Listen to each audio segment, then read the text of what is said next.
চাল যদি হতো তাহলে আমি যত পট চাল দিয়েছি তার ডাবল পানি দিতাম। এখন তার ডবলের চেয়ে আরেক পট বেশি দিব, কারণ সিদ্ধ চাল ফুটতে সময় লাগে। এর জন্য এখন আমি পানিতে চলে যাচ্ছি। আমি পানিটা মেটেই রেখেছিলাম। একে একে মশলা দিয়ে দিচ্ছি।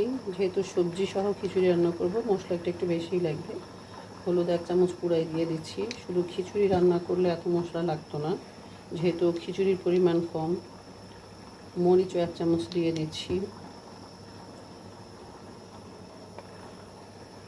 আদা রসুন বাটা উঁচু 1 চামচ দিয়ে দিচ্ছি।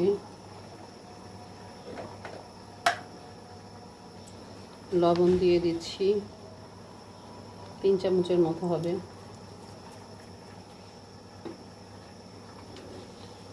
কাঁচামরিচ দিয়ে দিচ্ছি।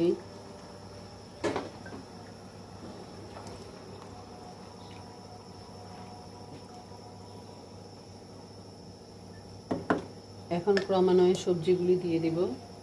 মটরশুঁটি দিয়ে দিচ্ছি।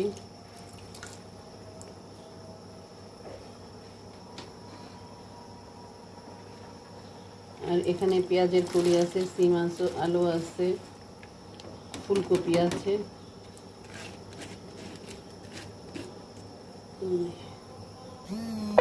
গাজরও দিয়ে দিচ্ছি। একদম শীতের সবজি যা যা আছে সবই দিয়ে দিলাম, অবশ্য বেগুন ছাড়া। বেগুন, লাউ, যেহেতু এগুলো পাতলা খিচুড়ি না, এটা ভুনা খিচুড়ি হবে, যার জন্য এই ভুনা খিচুড়ির মধ্যে আমি লাউ, বেগুন এগুলো কিছুই দিই না। যদি আপনি কখনো পাতলা খিচুড়ি, সবজি খিচুড়ি রান্না করে খান, তখন আপনি ওর মধ্যে লাউ দিতে পারেন, বেগুন দিতে পারেন, যা যা সবজি আছে সব দিয়ে একদম সুন্দর করে রান্না করে নিতে পারেন। তো যেহেতু ভুনা খিচুড়ি আজকে দেখাচ্ছি, ইনশাআল্লাহ একদিন পাতলা খিচুড়ি আপনাদেরকে রান্না করে দেখাবো। তো এবার খিচুড়িটা হতে থাকো, যখন উঠে আসবে তখন আমরা ব্যাক করব। সুন্দর করে ঢেকে দিলাম।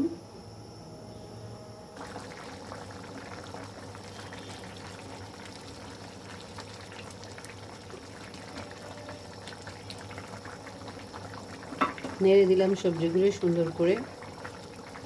এখন আবার ঢাকনা দিয়ে দিচ্ছি। এই যে দেখুন, খিচুড়ি হয়ে এসেছে একদম সুন্দর মতো।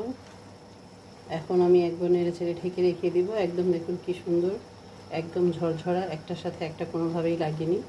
এবং এভাবে দেখাই, এই দেখুন চালটা একদম পুরো ফুটে গেছে, চালের মধ্যেও কোনো আঁচি নেই। তো এভাবেই আপনারা সুন্দর করে রান্না করবেন, রান্না করে খেয়ে দেখবেন যে খুবই ভালো লাগবে। সবজি